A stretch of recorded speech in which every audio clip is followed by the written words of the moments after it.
Paz do Senhor, bom dia a todos os obreiros, obreiras, auxiliares da IPRV. Espero que estejam todos bem, com saúde, nas bênçãos do Senhor, dando continuidade ao nosso propósito, né? O vídeo de hoje é continuação do último vídeo, a qual eu falava a respeito da visão da IPRV, né, de ganhar vidas, batizar vidas, discipular vidas, né? E o nosso desejo de, no ano que vem, atingir o mínimo de 100 pessoas aí nessa congregação do Brisas da Mata e futuramente, né, trabalhar também com outras congregações em outros bairros aí de Goiânia. E aí muitas vezes as pessoas podem se perguntar, pastor, como a gente vai conseguir, né, se já tentamos de várias formas e não conseguimos? Irmão, vamos estar fazendo esse trabalho, né, novamente. E para a gente entender como, né, é só prestar atenção no que eu falei lá no começo. Nós estamos passando por uma renovação no ministério, numa transformação, né, na IPRV, em todos os sentidos, em todas as áreas. Por isso contamos com a colaboração e a compreensão de todos. Eu sei que não é fácil, mas também não é impossível, né? E tudo que está sendo feito é para o bem comum, é para todos, né? E para a gente iniciar essa segunda parte do vídeo, quero que vocês entendam uma coisa, né? Como nós estamos transformando as coisas, entender o princípio, né? A IPRV ela tem uma visão que é de crescimento e ela tem uma cultura, né? Porque a cultura faz parte de tudo no mundo, né? Todo povo, toda etnia, né? Todo lugar, toda cidade tem a sua cultura e a igreja não é diferente, né? A cultura aí de Goiás é tomar café de manhã com pão de queijo, né? A cultura aqui do Nordeste é tomar café de manhã com café e cuscuz, né? Então eles têm uma cultura diferente da cultura de Goiás. E a igreja é a mesma coisa, né? A gente vinha trabalhando uma cultura desde o início aí da IPRV, que é uma cultura de fidelidade, né? Então a gente sempre ensinando os irmãos a ser fiel a Deus, a ser fiel na palavra de Deus, fiel na oração, né? Fiel no jejum, fiel na conduta cristã, fiel nas contribuições de dízimo e ofertas e tudo mais que era pertinente à questão de fidelidade. Para a gente o quê? Ter uma vida com Deus, né? Então a gente vinha ao longo e vem ao longo dos anos batendo firme sobre isso, né? Sobre essa cultura de fidelidade que é muito boa, é indispensável, né? A gente sabe que quem não for fiel não vai ser salvo, então a nossa preocupação maior era em manter essa, e é ainda em manter essa cultura de fidelidade. Mas ao longo do tempo a gente foi vendo que essa cultura de fidelidade ela apresentou uma falha, não na cultura, mas nas pessoas, né? Criando um certo individualismo. Alguém pensava assim, não, eu estou certo, eu estou lendo a Bíblia, eu estou fazendo as minhas orações, eu estou contribuindo na igreja, eu estou sendo frequente nos cultos, né? Então estou mantendo a minha vida com Deus, está tudo bem, né? Ao longo que algumas pessoas começaram então a se desviar dessa doutrina, né? E começaram a querer caminhar um pouco por si próprias, né? E aí a gente pensava, e muita gente pensava, falava, não, eu estou certo com Deus, né? O irmão ali que não quiser ficar certo com Deus, ele vai ter ele e Deus, né? Como se a gente tirasse um pouco dessa responsabilidade das nossas costas, né? E deixasse a critério de cada um. Quem quiser ter fidelidade tinha, quem não quiser não tinha. Mas isso não funciona, irmãos, porque gera um peso na igreja, né? E é também uma grande heresia, porque o próprio Jesus falou que ninguém vem ao Pai a não ser por Ele, que Ele é o noivo e a igreja é a noiva, que Ele é o cabeça e a igreja é o corpo. Então não tem como ninguém ir diretamente a Deus se não for pela igreja. E quando uma pessoa se torna independente, né, daí dos seus atos, da sua maneira de pensar, ele provoca um racha, né? Então a gente tem uma igreja com muitas pessoas que estão sendo fiéis, né, cumprindo com a sua fidelidade, mas ao mesmo tempo a igreja aceita algumas pessoas dentro dela que não estão cumprindo com a sua fidelidade. E aí a gente não consegue avançar no propósito que a gente quer, porque a casa dividida, ela não subsiste. A gente trabalhou muito tempo com essa cultura, né? E a gente aceitava esse individualismo porque a gente tratava a igreja como as pessoas membros. Então a pessoa era membro da igreja, se ela fosse praticante ou meia praticante, ela ainda é considerada membro da igreja. E a cultura de fidelidade ia seguindo. E a gente ia tendo muito trabalho com essas pessoas. O que a gente entende agora? Que vamos continuar com a nossa cultura de fidelidade e vamos somar também a ela a cultura da lealdade. Por quê, pastor? Porque a fidelidade é um compromisso meu e Deus, e que deve ser mantido a todo custo. E a lealdade é um compromisso meu para com o corpo, para com a igreja, para com o cabeça que é Cristo. Eu tenho que ter o compromisso com a igreja. E a lealdade vai nos levar a ter esse compromisso com a igreja, sendo leal aos líderes, leal à nossa denominação. E aí vamos migrar essa cultura de membro para uma cultura de discípulos. Por quê? Porque vamos fazer discípulos. Essas pessoas que têm mantido a sua fidelidade, que têm mantido aí a sua frequência com Deus, elas vão ajudar essas outras pessoas que não conseguem, que não têm sido fiéis, trabalhando em conjunto, uns discipulando aos outros. E aí vamos criar uma igreja forte, onde esses mais fracos e esses que não conseguem vão ser ajudados pelos que estão mais fortes e pelos que conseguem. E os que não quiserem, né, a gente não vai ficar a vida toda insistindo com alguém que não queira. Essa pessoa ela vai ter que decidir, né, se ela vai entrar no barco com a gente ou se ela vai ficar na praia olhando o nosso barco ir embora, porque a gente tem que seguir no nosso ministério, a gente tem que seguir no nosso chamado. E para a gente entender nessa cultura de fidelidade e de lealdade, eu para com vocês já comecei isso, né? Eu como pastor e vocês como meus discípulos. Tudo que eu estou ensinando para vocês agora já faz parte dessa cultura de lealdade e de discipulado. Por quê? Porque vocês vão ser os discipuladores dos demais da igreja, né? Tudo que eu tenho ensinado, irmão, é necessário que você venha aprender, que você venha entender, porque você vai ser enviado a fazer para com os demais. Nós, como os líderes da igreja, vamos ser os primeiros discipuladores. E vamos ensinar esses da igreja e esses também vão se tornar discipuladores com o tempo para com aqueles que vão entrar no ministério no próximo tempo, agora que está chegando.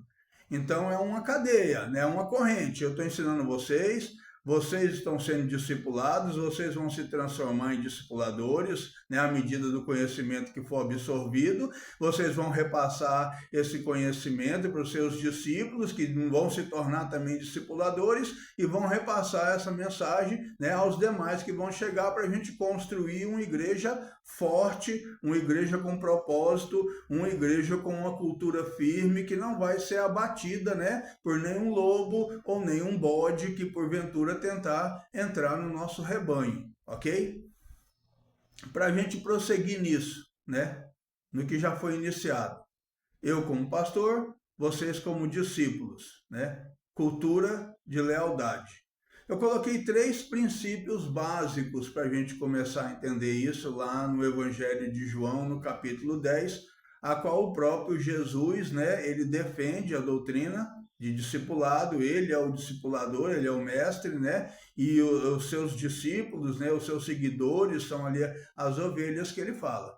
Então ele começa debatendo a posição dele no ministério, né? Ele fala que ele foi escolhido por Deus, ele entrou pela porta, ele não é salteador, ele não tomou o lugar de ninguém, aquele lugar era dele, né? E eu faço de Jesus também essas palavras como minhas. Eu sou de direito nesse lugar, eu não tomei o lugar de ninguém, eu não puxei tapete de ninguém, né? Foi o próprio Deus que me escolheu, Ele que transformou minha vida, Ele que tem me capacitado, Ele que tem me dado sabedoria, tem me colocado adiante desse rebanho e eu estou cumprindo o meu chamado, né? O meu lugar é legítimo, né? E todos devem entender isso. Não deve ter nenhum tipo de situação a qual as pessoas venham a ter incredulidade sobre isso, né? Todo mundo conhece meu testemunho, todo mundo sabe qual é a conduta da minha vida, todo mundo tem caminhado comigo ao longo desses anos. Não sou perfeito, tenho as minhas dificuldades,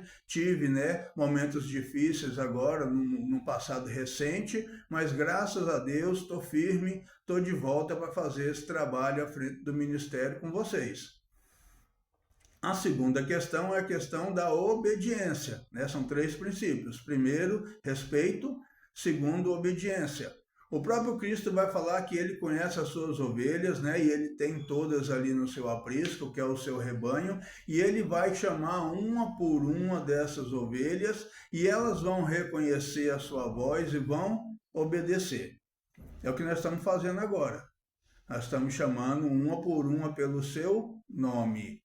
Eu conheço cada um de vocês, né? Desde o primeiro dia que chegaram no ministério, nós passamos pelas lutas juntos, pela libertação, pela transformação, nascer de novo, batismo, muitos casamentos, né? Deus me usou para derramar o óleo na cabeça de muitos de vocês, e eu creio que os demais que estão em formação também, né? Deus vai me permitir, né, dar esse momento de derramar o óleo na sua cabeça também, você que é auxiliar aí, que vai crescer, e você que já está, né, no discipulado aí de obreiros, né, ainda vai seguir muito adiante ainda. Então, tudo que eu tenho falado, irmãos, é para que venha a ser entendido. Tudo que eu tenho passado é para que venha a ser feito. Quando eu vou lá no grupo e posto um vídeo igual esse e peço para vocês que cada um dê feedback lá no meu privado, é porque eu quero que isso seja feito. Eu estou assim muito apreensivo com algumas pessoas que desde o início desse discipulado não mandaram nada para mim ainda no meu PV. Nenhum tipo de satisfação, nada, se estão acompanhando ou se não estão acompanhando, né? Se estão fazendo ou se não estão fazendo, né? Não me deram tipo de retorno nenhum. Eu tenho enviado os vídeos, eu tenho enviado o material, né? E as pessoas simplesmente têm me ignorado nessa posição que eu tenho falado. Se não me deram retorno, eu tenho como uma ignoração. Então eu espero que você, como ovelha, você como discípulo, venha respeitar a minha posição. Eu sou o pastor presidente. Eu sou o pastor da igreja. Quando eu peço para você me dar uma resposta, é porque eu estou esperando uma resposta de você, certo? Eu estou esperando um feedback daquilo que tem sido passado. Eu estou aqui para ensinar, eu estou aqui para cumprir o chamado, eu estou aqui para fazer o que Deus tem colocado nas minhas mãos para ser feito. E eu espero que você entenda isso, que você respeite isso, e quando eu falar com você, que você atenda aquilo que eu tenho falado, né? Essa é a obediência que eu tenho esperado de cada um. Espero que cada um leve a sério, não é brincadeira. Eu não estou aqui brincando com ninguém, eu nunca brinquei de fazer a obra de Deus. Eu nunca tive esse lapso de levar a obra de Deus bagunçada. Quem me conhece sabe que eu sempre gostei de fazer a obra com diligência, sempre gostei de fazer a obra dando o meu melhor, e eu espero o melhor de cada um. Espero a partir desse vídeo que ninguém me ignore mais quando eu falar aqui no grupo ou mandar mensagem direta aí no seu privado. Você venha, né, observar minha posição, me respeitar como eu devo ser respeitado dentro do ministério, e venha cumprir com as determinações igual eu tenho passado para cada um de vocês. O terceiro princípio é o princípio da honra, né? Jesus vai falar com seus discípulos que as suas ovelhas o conhecem, elas os respeitam, e elas não vão obedecer à voz de nenhum outro a não ser que seja dele. Isso eu espero de cada um de vocês. Eu sei que possa haver alguém que vai falar: o pastor ficou aí 2 anos e pouco, agora aparece aí e quer passar um monte de coisa para a gente fazer, um monte de transformação, de mudança na igreja. Olha, irmãos, tudo que eu tenho feito aqui é debaixo da autoridade de Deus e do propósito de Deus, certo? Eu espero que você ignore se for esses pensamentos na sua cabeça, ou se for essas palavras nos seus ouvidos, porque se você estiver ouvindo outra voz que não seja a minha, é necessário você começar a se alinhar. nós vamos ter um período bom daqui até o final do ano para que todos venham a se alinhar, todos venham a entender a visão, todos venham a entender o propósito. Como eu falei, esse é apenas o primeiro passo de um alicerce que está sendo construído sobre cultura de fidelidade e de lealdade, mas muitos outros ainda vão chegar. Esse é apenas uma base para a gente poder colocar uma estrutura forte em cima de tudo que vai acontecer. E para isso, né, você tem que levar esse propósito para com você. Para isso você tem que entender esse propósito, para isso você tem que aceitar esse propósito.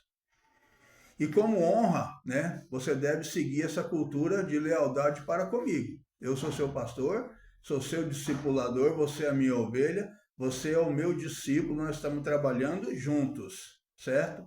E eu estou avaliando a cada um de vocês. Até no final do ano eu estou avaliando criteriosamente cada um de vocês, porque no final do ano eu vou estar indo em Goiânia, né, para iniciar tudo essa parte prática e vou ter uma reunião de alinhamento com cada um de vocês para tirar as dúvidas e também para colocar alguma coisa que não ficou bem colocada no lugar, ok? Então cada um está sendo avaliado, cada um está dentro desse propósito. Eu espero que nesse início, nessa cultura de fidelidade e de lealdade, você já venha compreender o que está acontecendo, para futuramente a gente ir crescendo junto, certo? Para você entender, né, lá no livro, capítulo 7 e capítulo 8 do livro do Bispo Dag Mills, vai explicar bem a respeito dessa cultura de fidelidade e de lealdade do discípulo para com o mestre, para com o discipulador, para com o seu pastor principal, certo? Eu quero que cada um releia novamente o capítulo 7 e o capítulo 8 e dê muita importância, porque esse é o início, né, do que eu espero para avaliar cada um. É claro que ao longo que a gente for crescendo o processo, a avaliação também vai crescendo nos demais âmbitos do que eu for passando. Mas para início, eu espero que isso já comece a fazer um efeito na vida de vocês, né? Quando eu pedi para reler o livro e para escrever tudo de novo lá, né, das suas experiências, foi justamente para isso. Para a gente entender, irmão, que a cultura de fidelidade sozinha não estava surtindo todo o efeito que a gente queria. E a gente precisava de algo mais. E a cultura de lealdade vai nos dar esse algo mais. Eu tenho certeza que nas experiências que você anotou lá no seu livro, você viu que várias vezes a gente teve situações difíceis dentro do ministério que a gente não conseguiu gerir da forma certa e a gente teve muita perda. A gente teve situações muito difíceis que a gente não sabia como resolver e a gente teve muitas vezes que ficar apagando incêndio que nem era, né, da nossa alçada de estar apagando, porque a gente estava tendo compromisso com gente que não tinha compromisso com a gente. Então esse foi o propósito de fazer a releitura e de fazer também lá as suas anotações, para a gente entender que a cultura de lealdade é necessária para o crescimento que a gente está aí almejando agora para o ano que vem e futuramente também. Então espero que todo mundo tenha entendido bem o que foi falado, né? Tenha compreendido aí das nossas renovações, da nossa transformação na IPRV, né? A partir desse momento nós vamos renovar também essa cultura com uma frase, né? Com uma frase de impacto para a gente entender, né? Nós vamos passar aí a adotar IPRV, restauração de vidas, família de discípulos. É assim que nós vamos, aí daqui para frente, né? Designar a nossa denominação. Para a gente entender bem isso, né? Que agora nós somos uma família de discípulos, que nós somos discípulos do Senhor Jesus, que vocês são meus discípulos e que dentro em breve vocês também terão os seus discípulos e o nosso dever vai ser formar esses discípulos em discipuladores para ajudar a gente a receber as pessoas que vão chegar e transmitir toda essa cultura e as demais coisas que vão ser acrescentadas até o final do ano no ministério. No mais agradeço, né? Aí o vídeo ficou um pouco longo, mas esses vídeos, como são de instrução, né? Eu não quero que ninguém coloque esse vídeo para rodar rápido, certo? Eu não quero que ninguém assista esse vídeo apressadamente. Eu quero que você tire um tempo para assistir esse vídeo e assista mais de uma vez esse vídeo para você compreender o que eu estou falando. Falei um pouco rápido porque senão o vídeo ia ficar estourado e às vezes nem vai rodar no WhatsApp. Eu vou ter que colocar no YouTube para poder rodar no WhatsApp. Ainda vou ver isso aqui no final. Mas a intenção é essa, irmão, é caminhar junto. Eu sei que todo mundo tem o mesmo intuito que o meu. Eu sei que você que ama a IPRB, você quer ver a IPRB crescer, você quer ver uma IPRB forte, você quer ver uma IPRB unida e você quer ver essa IPRB alcançando também vidas e vidas, não só no Brisa da Mata, mas em muitos outros lugares a qual o Senhor semear a nossa congregação. Então, louvo a Deus pela vida de cada um, espero o feedback ainda de cada um no meu privado, ok? Vai lá, deixa seu feedback, está fazendo, já fez, quantas inscrições você conseguiu fazer. Não precisa me explicar, porque, como eu disse, o caderno é particular, mas fala, pastor, eu fiz tantas anotações para me saber, né? Olha, eu anotei capítulo tal, eu anotei ali o subtítulo tal, para me entender qual foi ali as suas dificuldades, né? Qual foi as suas experiências também, para saber o que a gente tem aí para poder estar mudando de tudo que vai estar acontecendo a partir do ano que vem, né? A boa notícia, para mim terminar o vídeo, é que Deus tem nos direcionado aí a uma aliança, né, de pastores. Eu já estou participando de um grupo grande de pastores que tem sede em Goiânia, mas em todo o Brasil também, né, de ministérios muito grandes que estão me ajudando aí. Eu também estou sendo discipulado, né? Eu estou passando por uma mentoria, né? E o ano que vem a gente vai estar fechando também essa aliança de ministério com esses outros ministérios. É claro que a gente não vai colocar a IPRB na mão de ninguém, mas nós vamos aprender muito com esses ministérios grandes que já passaram por esse caminho que a gente está começando a passar, para a gente ter um contato direto sobre essa questão de crescimento, de discipulado, de implantação de pequenos grupos e tudo mais que vai ser colocado aí na nossa denominação, com pessoas já experientes, com pastores já experientes, para a gente estar caminhando junto, aprendendo junto, dedicando junto. Então coloque isso no seu coração, né? Veste a camisa da IPRB, juntos a gente chega lá, né? IPRB, restauração de vidas, família de discípulos. Amém? No mais, fica na paz do Senhor, povo santo de Deus.